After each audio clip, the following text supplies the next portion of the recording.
प्यारे विद्यार्थियों, जैसे कि मैंने एक लेक्चर लिया था, इससे पहले आपको बताया था कि हम हर सोमवार को रोजगार निर्माण डिस्कस करेंगे। तो कल ही रोजगार निर्माण एक आया है जो कि 21 सितंबर से लेकर 27 सितंबर का रोजगार निर्माण है। साप्ताहिक अखबार होता है ये, ठीक, जैसा कि आपको पता है। तो हम आज ये 21 सितंबर से लेकर जो 27 सितंबर का रोजगार निर्माण है, इसको हम पूरा डिस्कस करने वाले हैं। इससे आपको पता चलेगा कि हम रोजगार निर्माण को कैसे पढ़ें, रोजगार निर्माण में कौन कौन से पॉइंट्स होते हैं, कौन कौन सी लाइंस होती है जिनको हमें पढ़ना चाहिए, क्या क्या निकालना चाहिए जो हमें करंट अफेयर के लिए बहुत ज़्यादा जरूरी है। ठीक है, तो यही मैं आज आपके लिए लेके आया हूँ। तो सबसे पहला पेज है, उस पर मैंने निकाला है, एक लाइन में दिया था प्रधानमंत्री गरीब कल्याण अन्न योजना, इसका जिक्र था पहले पेज पर। ठीक है, तो हमें ऐसे ही निकालना है जैसे आपने उसको पढ़ा।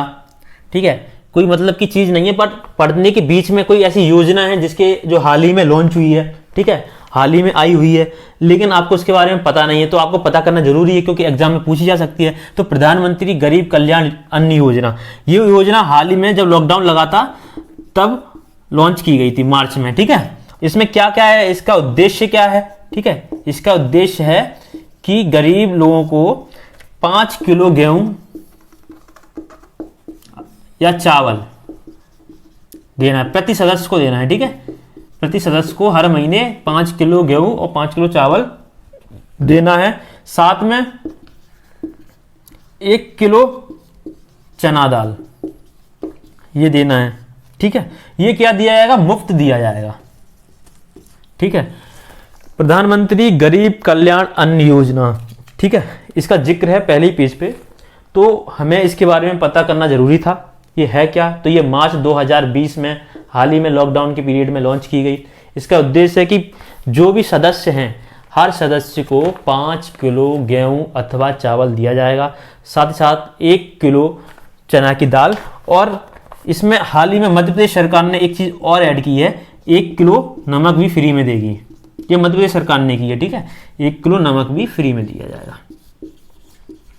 तो आपको पता चल गया प्रधानमंत्री गरीब कल्याण अन्न योजना क्या है। ठीक है, इसी पृष्ठ पे एक और योजना का जिक्र किया गया था, वो योजना है प्रधानमंत्री फसल बीमा योजना, फसल बीमा योजना। ठीक है, ये पहले पृष्ठ पे ये भी, इसका भी जिक्र था। तो ये प्रधानमंत्री फसल बीमा योजना कौन सी योजना है? ठीक है, तो हम आपको नहीं पता तो आप इसके बारे में जरूर सर्च मारें। ठीक है, तो मैंने आपके लिए सर्च मार के ले आया हूं, 13 जनवरी 2016 को ये लॉन्च की गई। कब लॉन्च की गई? 13 जनवरी 2016 को। ठीक है, इसमें क्या होता है, जैसे किसान को प्रीमियम भुगतान करना पड़ता है, मतलब अपनी फसल से पहले उसको प्रीमियम भुगतान करना पड़ता है, जितनी ही उसकी फसल है उसका। इसमें क्या होता है, खरीफ फसल है उसके लिए उसको 2% प्रीमियम भुगतान करना पड़ता है। ये बीमा है, अगर आपकी फसल खराब हो जाएगी तो आपको आपकी फसल का दाम मिलेगा। अगर आपने खरीफ की फसल है, जो कि खरीफ की फसल होती है, दिवाली के टाइम अक्टूबर में काटी जाती है, ठीक है, उस फसल को अगर आपने 2% पहले प्रीमियम कर दिया है, जमा कर दिया, तो आपको उसका खराब होने पे तो आपको पूरी राशि मिलेगी। ठीक है, ऐसी रबी फसल के लिए 1.5% है। कितना? ये लिख देता हूं मैं, खरीफ फसल के लिए कितना है? 2%, 2%, और रबी फसल के लिए 1.5%। रबी फसल वो होती है जो मार्च के टाइम, होली के टाइम काटी जाती है। ठीक है, आपको खरीफ और रबी में अगर दिक्कत आ रही है तो एक ट्रिक होती है, ट्रिक है खरीफ और रबी की, 3 अक्षर होते हैं खरीफ में। ठीक है, मतलब 3 अक्षर दिवाली में भी होते हैं। तो वो फसल जो खरीफ है वो कब काटी जाएगी? दिवाली पे। और 2 अक्षर होते हैं रबी में और 2 होते हैं होली में। तो वो फसल जो होली पे काटी जाएगी वो कौन सी होगी? रबी। ठीक है, ये तो ट्रिक हो गई जो लोगों को खरीफ और रबी में दिक्कत होती है। ठीक है, अब अगले पे चलते हैं हम। अगली कौन सी योजना? एक और योजना का वर्णन था जो बहुत इंपॉर्टेंट है, लाडली लक्ष्मी योजना। ठीक है, लाडली लक्ष्मी योजना, ये भी पहले पेज में दी गई थी एक जगह। ऐसे ही करंट अफेयर आपको ढूंढ के निकालना है। वैसे इम्पोर्टेंट चीज़ क्या होती है, कोई जब आप अखबार पढ़ रहे हो, हर चीज़ इंपॉर्टेंट नहीं होती जो बीते सप्ताह में निकली हुई है, लेकिन उसमें कुछ योजनाएं होती हैं जिनकी योजनाओं को फिर से उनके ऊपर रुपए खर्च किया जाता है, लोगों को लाभान्वित किया जाता है। तो उन्हीं योजनाओं को आपको पता करते रहना है कि ये योजना हमने पढ़ी है, हमको आती है, क्योंकि बहुत महत्वपूर्ण योजना है। लाडली लक्ष्मी योजना बहुत महत्वपूर्ण योजना है, क्योंकि इसको 6 राज्यों ने फॉलो किया था। मध्य प्रदेश की ये योजना है, इसकी इतनी अच्छी योजना थी कि इसको 6 राज्यों ने फॉलो किया था। ठीक है, देखते हम इसके बाद पता करने वाले हैं। अगली योजना लाडली लक्ष्मी योजना। ठीक है, लाडली लक्ष्मी योजना, लाडली लक्ष्मी योजना। ठीक है, ये कब चालू हुई थी? 2 मई 2007। ठीक है, ये जब चालू हुई थी, डेट भी पूछता है, इसलिए हर MPPSC व्यापम इनमें से किसी भी एग्जाम में डेट पूछी जा सकती है, योजना कब शुरू हुई। ठीक है, इसलिए हमें डेट भी याद रखना है। तो ये योजना इतनी अच्छी थी कि इसको 6 राज्यों ने फॉलो किया है। ठीक है, इससे मध्य प्रदेश का लिंग अनुपात बहुत ज़्यादा बढ़ गया था, पहले बहुत कम था, अब काफ़ी सुधार हुआ है इसकी वजह से। ठीक है, और 6 राज्य कौन कौन से हैं? तो उत्तर प्रदेश है, बिहार है, दिल्ली है, छत्तीसगढ़ है,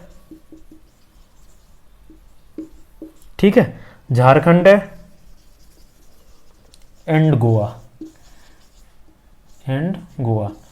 ये 6 राज्यों ने मध्य प्रदेश की लाडली लक्ष्मी योजना को फॉलो किया है। मतलब बहुत बड़ी योजना है, बहुत सफल योजना है ये। ठीक है, ये हमको पहले प्रश्न में मिला, मैंने आपको बता दिया। ठीक है, अगले प्रश्न पे चलते हैं। अब प्रश्न नंबर 3 पर जो इंपॉर्टेंट था वो मैंने आपके लिए निकाला। प्रश्न नंबर 2 पे कोई इंपॉर्टेंट था नहीं। ठीक है, तो प्रश्न नंबर 3 पे जो इंपॉर्टेंट था उसको डिस्कस करते हैं। प्रश्न नंबर 3 पे इंपॉर्टेंट था अल्जाइमर रोग। 21 सितंबर जो हाल ही में निकला है, 21 सितंबर। ठीक है, 21 सितंबर को क्या होता है? अल्जाइमर दिवस मनाते हैं हम। ठीक है, अल्जाइमर दिवस मनाते हैं। और अल्जाइमर दिवस, ये अल्जाइमर जो रोग है वो किससे संबंधित होता है? मस्तिष्क से संबंधित होता है। किससे? दिमाग से, मस्तिष्क से संबंधित होता है। ठीक है, और इसकी जो थीम थी, हाल ही में जो इसका विषय था वो था लेट्स टॉक अबाउट डिमेंटिया। ठीक है, ये इसका, ठीक है, 21 सितंबर को अल्जाइमर दिवस मनाते हैं। अल्जाइमर रोग है जो कि मस्तिष्क से संबंधित है, और इस दिवस की, इस साल की जो थीम थी वो था लेट्स टॉक अबाउट डिमेंशिया। ठीक है, ये इसकी थीम थी। और अब हम एक बात और हमने आपके लिए एडिशनल लेके आ गए। ठीक है, दिमाग से जुड़े हुए टेस्ट कौन से होते हैं? एक MRI होता है। ठीक है, MRI टेस्ट ये दिमाग से जुड़ा होता है। ठीक है, CT स्कैन वैसे पूरी बॉडी का करते हैं, लेकिन ये दिमाग का भी होता है। ठीक है, PET टेस्ट, PET स्कैन, ठीक है, ये दिमाग के जुड़े हुए टेस्ट हैं। ठीक है, अगला है प्रश्न नंबर 11।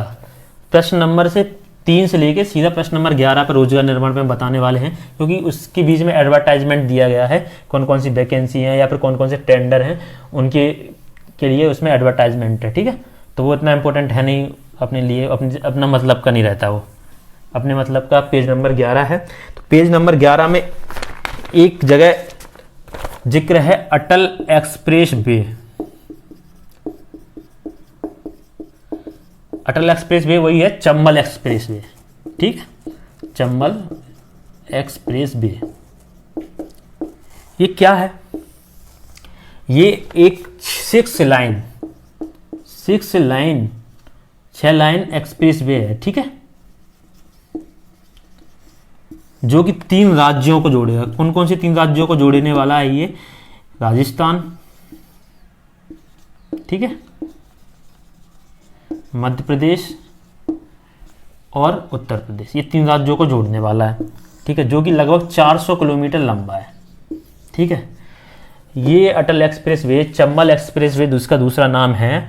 ये 6 लाइन एक्सप्रेस वे है जो कि 3 राज्य, राजस्थान, मध्य प्रदेश और उत्तर प्रदेश को जोड़ेगा। और जो एक्सप्रेस वे है, जो ये एक्सप्रेस वे है, ठीक है, ये मध्य प्रदेश का मैप है। तो ये जो चंबल नदी है उसके समांतर बनेगा, इस तरीके से ये बनेगा। ठीक है, ये श्योपुर, मुरैना और भिंड, यहाँ इटावा है उत्तर प्रदेश का, यहाँ तक इसको जोड़ा जाएगा। यहाँ कोटा है राजस्थान, यहाँ तक जोड़ा जाएगा।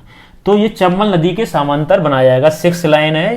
ठीक है, अटल एक्सप्रेस वे इसका नाम है, इसलिए ये इंपॉर्टेंट है, ये अपन याद कर लेते हैं। ये चंबल संभाग में मुख्यतः रहेगा। ठीक है, एक इंपॉर्टेंट चीज अपन ने ये पढ़ ली। अगला है प्रश्न नंबर 11 में दी गया था,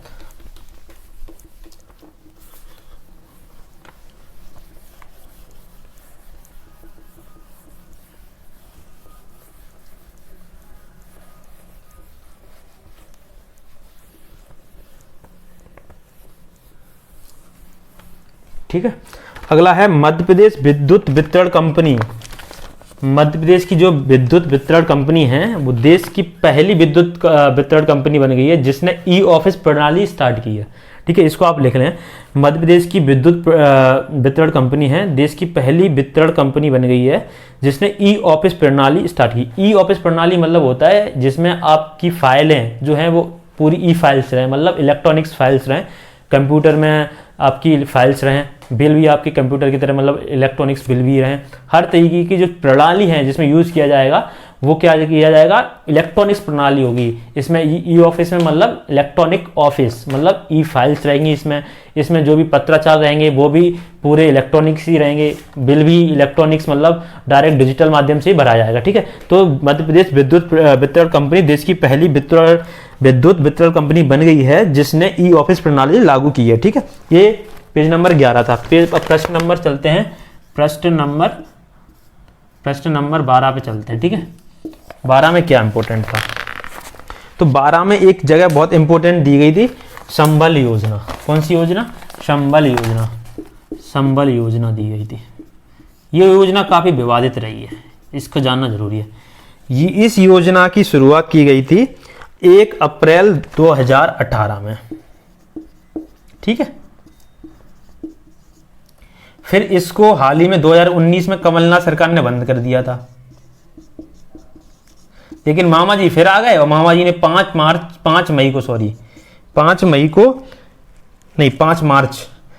मार्च को 2020 को फिर इसको शुरू कर दिया। अब ये संबल योजना है क्या, इतनी इंपॉर्टेंट क्यों है, तो संबल योजना का जो दूसरा नाम है वो है मुख्यमंत्री जन कल्याण योजना। मुख्यमंत्री जन कल्याण योजना मतलब मुख्यमंत्री जन कल्याण योजना। ठीक है, ये योजना ऐसी योजना है जिसके अंदर काफी सारी योजनाओं को रखा गया है, छोटी छोटी योजनाओं को। ठीक है, इसको बोला जाता है संबल योजना। कुछ मुख्यतः जो योजना है जो इसमें जुड़ी हुई हैं उनका नाम है जैसे सरल बिजली बिल योजना। सरल बिजली बिल योजना ये भी संबल योजना के अंतर्गत आती है। इसमें क्या किया था, मजदूर लोगों को मासिक 200 रुपये जमा करना पड़ता है बिल का, बस। ठीक है, उसके अलावा अनुग्रह सहायता योजना। ठीक है, शिक्षा प्रोत्साहन योजना,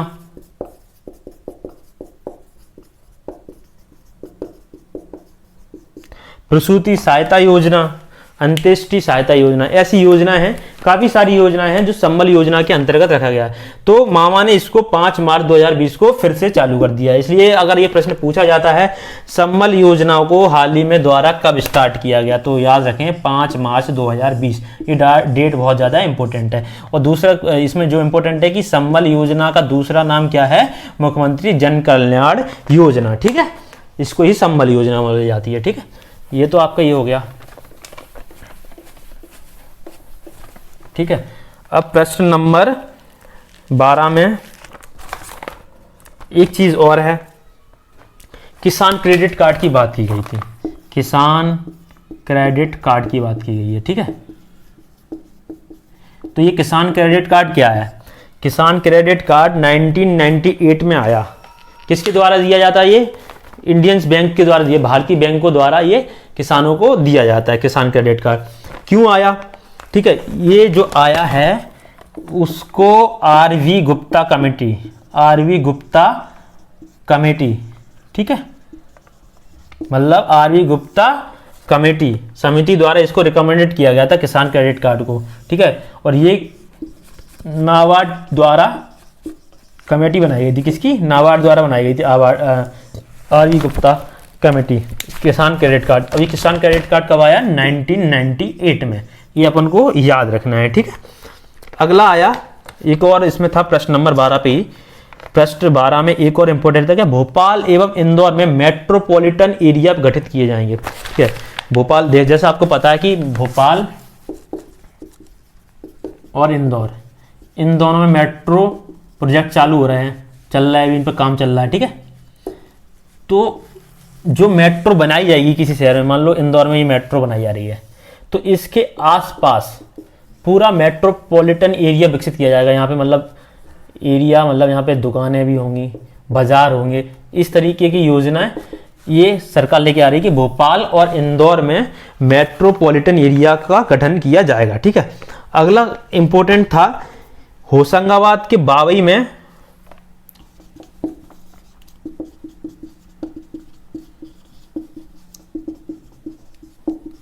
होशंगाबाद के बावई में वर्ल्ड ड्रग पार्क, ठीक है, वर्ल्ड ड्रग पार्क स्थापित किया जाएगा, ठीक है। होशंगाबाद के बावई में वर्ल्ड ड्रग पार्क वो स्थापित किया जाएगा, ठीक है। ये वर्ल्ड ड्रग पार्क है क्या, आप तो ये सोच लिए होंगे, ड्रग मतलब होता है दवाइयाँ, जहाँ दवाइयाँ फार्मा, ठीक है, यहाँ दवाइयाँ बनाई जाएंगी, यहाँ पे बहुत सारी कंपनियाँ होंगी। जैसे एक पार्क है, ये मान लो एक पार्क स्थापित कर दिया गया बावई में, ठीक है, बावई में यहाँ बहुत सारी कंपनियाँ होंगी फार्मा की, जो प्रोडक्शन करेंगी, किसकी, दवाइयों का प्रोडक्शन करेंगी, ठीक है। कौन सी जगह हो रहा है ये, बावई होशंगाबाद में वर्ल्ड ड्रग पार्क, ठीक है, ये स्थापित किया जा रहा है। यहां तक आपको समझ में आ गया होगा, ठीक है। एक और है प्रश्न नंबर 12 में, उसको भी देख लेते हैं कि ग्वालियर में निशक्त, मतलब डिसेबल्ड पर्सन होते हैं, जो निशक्त जनों के लिए स्टेडियम बनाया जा रहा है, ठीक है। बालक और बालिका दोनों का स्टेडियम बनाया जा रहा है, निशक्त बालक बालिकाओं के लिए स्टेडियम बनाया जा रहा है ग्वालियर में, ये इंपॉर्टेंट है, ठीक है।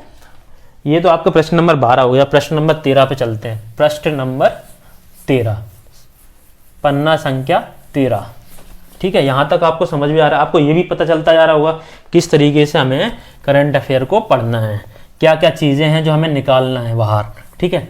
तो आप अगर यहाँ से पढ़ते जाएंगे तो मैं आपको एक गारंटी देता हूँ कि आपका करंट अफेयर से जुड़ी हुई चीज़ें, साथ साथ जो भी योजनाएं हैं, जो भी चीज़ें हैं, वो आपकी संपूर्ण चीज़ें यहाँ पे कवर हो जाएंगी, आपको भटकने की जरूरत नहीं होगी इधर उधर, ठीक है। अब प्रश्न नंबर 13 पे चलने वाले हम।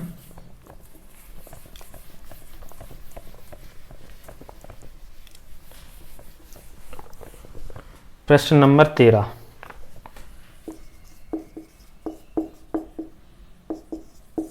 ठीक है। प्रश्न नंबर 13, प्रश्न नंबर जो 13 है उसमें पहला एक दिया गया था कि रतनगढ़ सिंचाई परियोजना, रतनगढ़ सिंचाई परियोजना शुरुआत की जा रही है, ठीक है, फिर से शुरू की जा रही है रतनगढ़ सिंचाई परियोजना। ये सिंचाई परियोजना कहाँ है, ये भिंड और दतिया में है लगभग, ठीक है। भिंड और दतिया कौन सी नदी पे, सिंध नदी पर है ये, ठीक है। रतनगढ़ सिंचाई परियोजना कहाँ है, भिंड दतिया के बॉर्डर पर है, सिंध नदी में है ये, और साथ ही साथ ये भिंड जिले के अमायन क्षेत्र को सिंचित करेगी, ठीक है, भूमि को सिंचित करेगी, ये काफ़ी फायदेमंद है, भिंड जिले के अमायन क्षेत्र को सिंचित करेगी। तो रतनगढ़ सिंचाई परियोजना सिंध नदी पर स्थापित की जा रही है, ठीक है, जो कि भिंड जिले के अमायन क्षेत्र को जल मुहैया कराएगी, ठीक है। अगला है ई बे बिल। ई बे बिल क्या है, ठीक है, एक नया कंसेप्ट आया है ई बे बिल। इसमें एक लिखा हुआ था एक जगह, तो मैंने निकाला इसको, ई बे बिल। इसका मतलब होता है इलेक्ट्रॉनिक बे बिल, ठीक है, ये इलेक्ट्रॉनिक वे बिल है, ठीक है। ये क्या है, जीएसटी द्वारा लागू किया गया, जीएसटी द्वारा, ठीक है। जीएसटी भरने के लिए होता है ये e way bill, electronic way bill, जो कि 1 अप्रैल 2018 को लागू किया गया या ई वे बिल निकाला गया, ठीक है। एक इसमें और दिया गया था फास्टैग, ठीक है। फास्टैग क्या था, किसी भी टोल से जब आप निकलते हो, ठीक है, तो आपको वहाँ पे रुकने की ज़रूरत नहीं पड़ेगी। आपके गाड़ी पे पहले से फास्टैग का रजिस्ट्रेशन होगा, फास्टैग का टैग लगा रहेगा। आप वहाँ से गुजरोगे, फास्टैग की अलग लाइन रहती है, ठीक है। आप वहाँ से गुजरोगे तो ऑटोमेटिक आपका फास्टैग का जो भी टोल का जो भी पैसा है वो कट जाएगा आपके अकाउंट से, ठीक है। तो एक ये फास्टैग है जिससे आपको बार बार रास्ते में रुकने की जरूरत नहीं पड़ेगी टोल पे। ये फास्टैग का कंसेप्ट है, फास्टैग का, ठीक है। अगला, अब पेज नंबर 14 पे चलते हैं। पेज नंबर 14, प्रश्न नंबर 14 है चर्चा में। ये इसका सब्जेक्ट था, कौन कौन चर्चा में रहे, ठीक है। तो चर्चा में थे रियल शुगर, एक नाम की रियल शुगर या असली चीनी, ठीक है। एक अभियान चलाया गया, नामक एक अभियान चलाया गया। किसके खिलाफ चलाया गया, जो लोग फर्जी सूचनाएं या अफवाहों को फैलाते हैं उनके खिलाफ एक रियल शुगर या असली चीनी नामक अभियान शुरू किया गया, ठीक है। एक अगला था P7, कौन सा, P7 हैवी ड्रॉप सिस्टम विकसित किया है। किसने विकसित किया है, DRDO ने।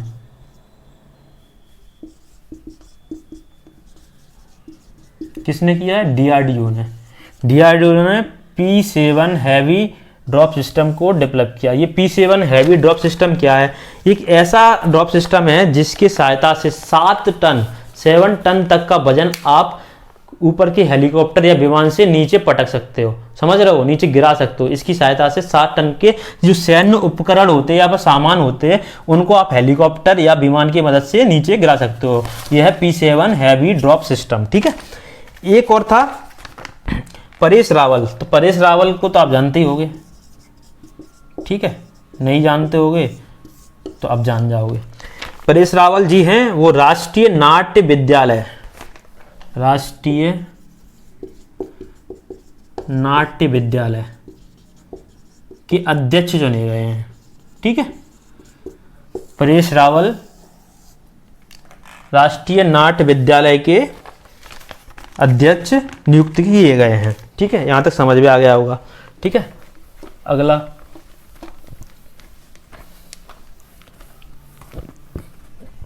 अगला है पूर्व स्वास्थ्य सचिव प्रीति सूदन को, एक स्वास्थ्य सचिव थी पहले प्रीति सूदन जी, उनको विश्व स्वास्थ्य संगठन के पैनल में शामिल किया गया, विश्व WHO के पैनल में शामिल किया गया। तो इतना इंपॉर्टेंट नहीं है, फिर एक बार आप सुन लें।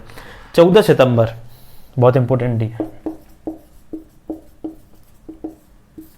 हिंदी दिवस मनाया गया हाल ही में, ठीक है। ये आपको पता ही होगा, ठीक है। अगला श्री हरिवंश नारायण सिंह, ये पहले भी थे, हरिवंश नारायण सिंह, इनको क्या किया गया, राज्यसभा का उपसभापति चुना गया है,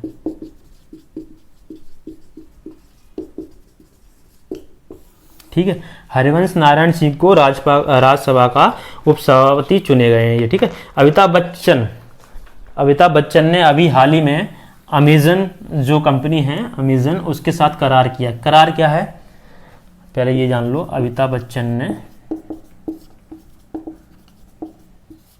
अमेजन के साथ करार किया है, ठीक है, ठीक है। करार क्या है, इनका एक प्रोडक्ट आता है एलेक्सा, आपने सुना होगा, एडवर्टाइजमेंट देखा होगा। तो एलेक्सा में जो आवाज़ रहती थी वो अब आवाज़ रहेगी अमिताभ बच्चन जी की, ठीक है। अमिताभ बच्चन जी की जो आवाज़ है अब वो एलेक्सा में सुनाई देगी आपको। इन्होंने अपनी आवाज़ एलेक्सा को दी है, ठीक है। ये इनका एक करार है, ठीक है। अब पेज नंबर 23 पे चलते हैं। बीच में सब फिर से एडवर्टाइजमेंट आ जाता है तो ये अपने लिए इंपॉर्टेंट है नहीं है। 14 से फिर अपन आ गए 23 पर, पेज नंबर 23 23 जो संबंधित है वो है खेल से संबंधित। किससे संबंधित है? खेल से, स्पोर्ट्स से संबंधित है। ठीक है, ये थोड़ा इंपॉर्टेंट है, यहाँ से क्वेश्चंस बहुत आते हैं MPPSC या व्यापम के एग्जाम में। ठीक है, तो हाल ही में एक US ओपन हुआ है। US ओपन क्या होता है? टेनिस से संबंधित है। ठीक है, ठीक है, तो इसके जो विजेता रहे हैं मेंस में वो रहे हैं आपके डोमिनिक थीम। ठीक है, ये ऑस्ट्रिया के हैं। कहाँ के हैं? ऑस्ट्रिया। ठीक है, और वुमेन्स में जो विजेता रही हैं नाओमी ओसाका, ये जापान की हैं। कहाँ की हैं? जापान की। ठीक है, अब मैं सारे आपको यहाँ पे मैंने बताया था कि कोई भी अगर चीज़ मैं डिस्कस करने वाला हूँ तो उसके आगे पीछे की सारी चीज़ें हम डिस्कस करेंगे। ठीक है, तो एक साल में 4 ओपन होते हैं जो बहुत महत्वपूर्ण रहते हैं। ठीक है, वो कौन कौन से हैं? उनकी ट्रिक है अफबू। ठीक है, मतलब ऑस्ट्रेलिया सबसे पहले ये होता है जनवरी के टाइम पे लगभग, फ्रेंच मार्च के टाइम पे होता है, विंबलडन होता है एक,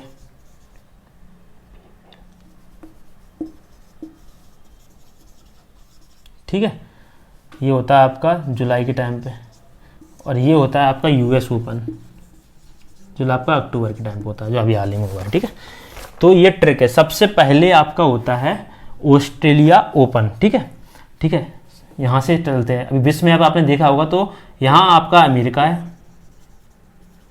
ठीक है, नॉर्थ अमेरिका। यहाँ आपका क्या है? यूरोप। ठीक है, यहाँ आपका एशिया, तो यहाँ आपका ऑस्ट्रेलिया। ठीक है, तो सबसे पहले जो होगा जनवरी में वो यहाँ पे होगा। ठीक है, उसके बाद अगला होगा वो फ्रांस में होगा। कहाँ होगा? फ्रांस में, वो भी यूरोप में ही होगा, फ्रांस में। या फिर उसके बाद अगला होगा वो भी यूरोप में होगा। कहाँ पे? UK में होगा, लंदन। ठीक है, फिर अगला होगा वो होगा नॉर्थ अमेरिका में। तो पहला ऑस्ट्रेलिया, एशिया में कोई नहीं होता। ठीक है, दूसरा फ्रांस, तीसरा UK, चौथा नॉर्थ अमेरिका या अमेरिका US में। ठीक है, अब यहाँ की जो लॉन टेनिस का मैदान रहता है वो क्या रहता है? हार्ड रहता है ऑस्ट्रेलिया का। ठीक है, हार्ड सरफेस रहती है इसकी। और जो फ्रांस का जो लॉन टेनिस का मैदान रहता है वो क्ले, मतलब मिट्टी पे खेला जाता है, क्ले सरफेस। ठीक है, और UK जो आपका विंबलडन होता है उसमें ग्रास रहती है। क्या रहती है? ग्रास, मतलब घास के मैदान में खेला जाता है टेनिस। ठीक है, और अमेरिका में फिर हार्ड आ जाता है। ठीक है, तो आपको ये याद करना है कि ऑस्ट्रेलिया हार्ड, अमेरिका हार्ड, बीच के 2 बचे हुए हैं फ्रेंच में मतलब किले, और किलों में फिर बाद में क्या आ जाएगी? घास आ जाएगी, मतलब UK में। ठीक है, तो ये आपकी चीज़ें आपको पता हो गई कि कौन कौन से ओपन होते हैं ग्रैंड स्लैम में। ठीक है, 4 होते हैं, ऑस्ट्रेलिया, फ्रेंच, विंबलडन और US। ठीक है, अब इनको कौन कौन जीता है इस बार, तो वो जानना बहुत इंपॉर्टेंट है। अभी आपने US देखा अकेला, लेकिन अपन को पता करना है कि बाकी ओपन जो हुए हैं वो कौन कौन जीता है। ठीक है, पेज नंबर 23 अभी अपन पढ़ रहे हैं। ठीक है, तो मैं ये बताने वाला हूँ, अपन ने अभी देखा कौन कौन से ग्रैंड स्लैम में कौन कौन से ओपन होते हैं। ठीक है, लेकिन इस बार जो ओपन हुए हैं, अफबू जो अपने ट्रिक बताई थी, ऑस्ट्रेलिया, फ्रेंच, विंबलडन और US में। ठीक है, तो जो ऑस्ट्रेलिया ओपन हुआ है, ठीक है, ठीक है, ऑस्ट्रेलिया ओपन हुआ है, इसके जो मेंस के विनर रहे हैं, ठीक है, कौन रहे? नोवाक जोकोविक, जो कि सर्बिया के हैं। कहाँ के हैं? सर्बिया के। और वुमेन्स की विनर रही हैं सोफिया केनिन, जो अमेरिका की हैं। ये आपने ऑस्ट्रेलिया देख लिया। अब देखेंगे फ्रेंच।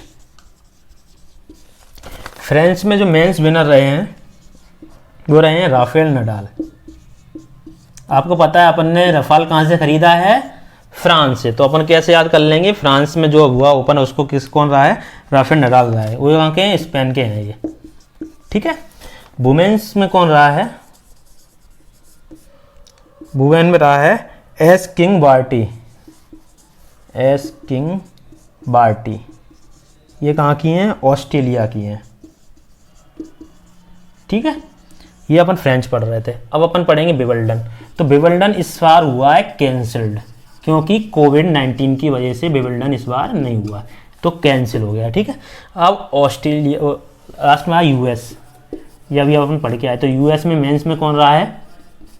मेंस में रहा है यूएस में डोमिनिक थियस। डोमिनिक थियस कहाँ के हैं? ये ऑस्ट्रिया के हैं। ठीक है, और वुमेन्स में रहे हैं, कौन रही वुमेन्स में? नोआमी ओसाका, जो कि जापान की हैं। ठीक है, ये पूरे अपने ग्रैंड स्लैम पढ़ लिए। क्वेश्चन आता है, एक क्वेश्चन तो आता ही है इससे, निश्चित आता है। ट्रिक बता देते हैं इसकी हम आपको कैसे याद रखो। सबसे पहले आपको अफू तो याद ही रहना चाहिए, सीक्वेंस है ये। सबसे पहले ऑस्ट्रेलिया, फ्रेंच, विंबलडन और यूएस। ठीक है, ग्रैंड स्लैम का ये। तो इसका ट्रिक है मेंस का, आपको भले कुछ याद नहीं रहा है तो ये याद कर लो, नारा दो। कोई नारा दो, ना से नोवोजिक, ठीक है, सॉरी क्या नाम है इनका, नोवाक जोकोविक। ठीक है, रा से राफेल नडाल। ठीक है, विंबलडन कैंसिल हो गया था आपको पता है। डा से हैं डोमिनिक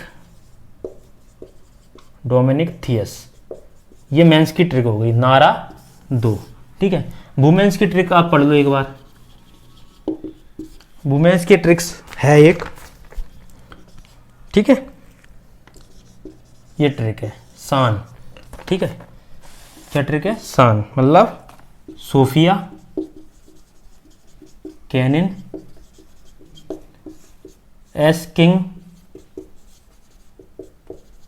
बार्टी। ठीक है, विंबलडन कैंसिल हो गया था आपको पता है। ठीक है, विंबलडन कैंसिल हो गया था, फिर यू से क्या आ जाएगा? एन से नोआमी ओसाका। आपको ये ट्रिक भी याद रहेंगी तो आप ऑप्शन लगा दोगे। मल्टीपल चॉइस क्वेश्चन में, ऑब्जेक्टिव क्वेश्चंस में ट्रिक का बहुत फायदा रहता है। ठीक है, तो ये आपका एक तो ये हो गया। ठीक है, प्रश्न नंबर 23 था ये। अब अगला प्रश्न नंबर है, एक इसमें और था कि हाल ही में वनडे रैंकिंग जारी की गई है क्रिकेट की, उसमें विराट कोहली शीर्ष पायदान पर हैं। तो इतना इंपॉर्टेंट है नहीं है, वैसे आप याद रख सकते हो, क्योंकि ये पायदान तो ऊपर नीचे होते रहते हैं। लेकिन हाँ, फुटबॉल की जरूर पूछता रहता है कभी, तो आप फुटबॉल की देख लेना कि अभी हाल इंडिया कौन से रैंकिंग पे चल रही है। ठीक है, लेकिन क्रिकेट में इतना रैंकिंग नहीं पूछता, लेकिन बाकी चीज़ें पूछता रहता है। विकेट किसका है, कौन सी टेस्ट सीरीज जीती है, किसने मैन ऑफ द मैच जीता था, किसने मैन ऑफ द सीरीज जीती है। तो अभी तो क्रिकेट चल ही नहीं रही, आईपीएल चालू हुआ है, तो आईपीएल का लास्ट में ही देखा जाता है कि आईपीएल में जो पुरस्कार वितरण होते हैं, पर्पल कैप, ऑरेंज कैप, यही पूछा जाता है। ये हम आप बाद में देखेंगे, ठीक है, जब खत्म हो जाएगा आईपीएल तब। ठीक है, पेज नंबर 24। तो पेज नंबर 24 पे जो इम्पोर्टेंट रहा है वो क्या है? ठीक है, क्या क्या जिक्र था, कौन कौन सी योजना को जिक्र था बीच बीच में, या कौन कौन से तत्व उन्होंने इम्पोर्टेंट डाले हैं पेज नंबर 24 में रोजगार निर्माण में, वो हम देख लेते हैं। यहाँ तक आपको पूरा करंट अफेयर्स क्लियर होता जा रहा होगा एमपी का। एमपी कैसे में तो अपन पूरा इंडिया लगभग कवर कर रहे हैं, योजना भी इंडिया की है, हर चीज़ है। ठीक है, अब है नमामि गंगे नाम का यहाँ पर यूज था, नमामि गंगे। तो नमामि गंगे प्रोजेक्ट 2014 में चालू किया गया है, जून 2014 में। ठीक है, ये आपको पता होना चाहिए। ठीक है, एक है अमृत योजना, बहुत फेमस योजना है, जो कि 25 जून 2015 को शुरू की गई है।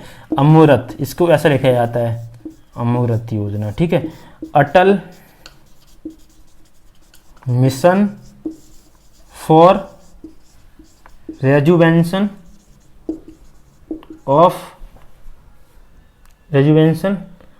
And rejuvenation, Atal mission for rejuvenation and urban transformation. ठीक है, इसका उद्देश्य क्या है? ये अमृत योजना का उद्देश्य है घरों में बुनियादी सुविधाओं उपलब्ध कराना, जो घर हैं उनमें बुनियादी सुविधाओं को उपलब्ध कराना। कौन कौन सी बुनियादी सुविधा, जैसे जल आपूर्ति है, आजकल आप देख रहे होंगे कि हर जगह जल की अलग पाइपलाइन डाली जा रही है, ठीक है। सीवरेज उपलब्ध होना चाहिए। शहरी परिवहन, आजकल आपने देखा होगा अमृत योजना के तहत काफ़ी ज़्यादा गाड़ियाँ चलाई जा रही है जो कि कस्बों को, छोटे छोटे कस्बों को जोड़ रही हैं, छोटे छोटे जिलों को जोड़ रही हैं, ठीक है। तो ये अमृत योजना हो गई, ठीक है। और एक और इम्पोर्टेंट था कि भारत हाल ही में CSW का क्या बना है, सदस्य बनाया है, ठीक है। तो CSW क्या है? CSW एक यूनाइटेड नेशन का कमीशन है। क्या है? Commission for status of women, ठीक है। State commission for status of women, इसका भारत सदस्य बना है, जिसमें 54 देशों ने भारत और अफगानिस्तान के सपोर्ट में वोट दिया था इसमें, ठीक है। कितने? 54 देशों ने, इसलिए इसमें भारत बन गया। लेकिन चीन इसमें 27 से भी, मतलब आधे से भी कम वोट जिता पाया, इसलिए भारत जीत गया। भारत 54 वोट पाए सबसे ज़्यादा, ठीक है, और भारत जीत गया, ठीक है।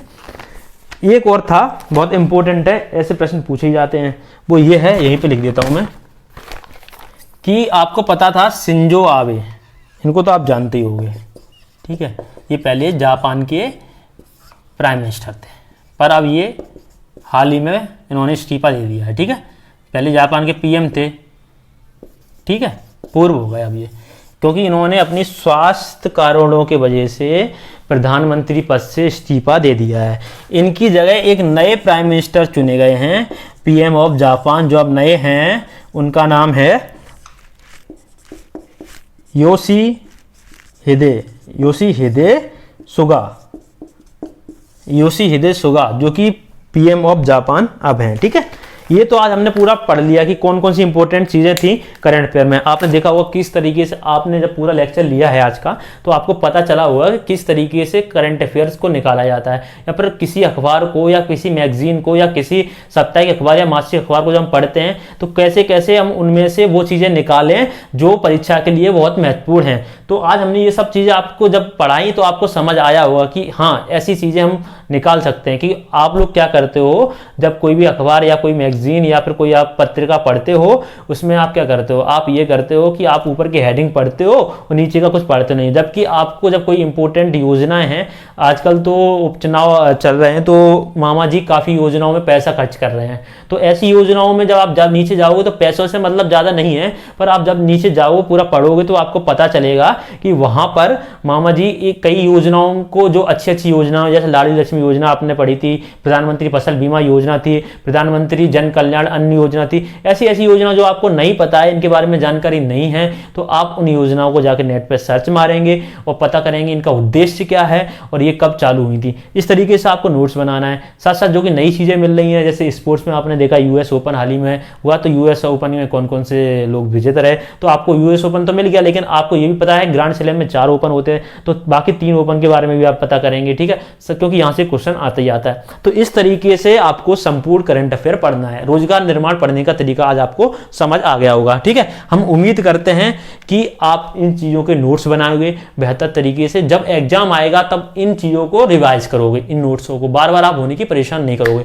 अगले लेक्चर में आप रोजगार निर्माण के फिर मिलेंगे मंडे को, जो आप रोजगार निर्माण, अगला सप्ताह रोजगार निर्माण आने वाला है 7 दिनों का, उसमें हम फिर से इसी तरीके से आपको पूरा करंट अफेयर कराने वाले हैं, ठीक है। तब तक के लिए नमस्कार।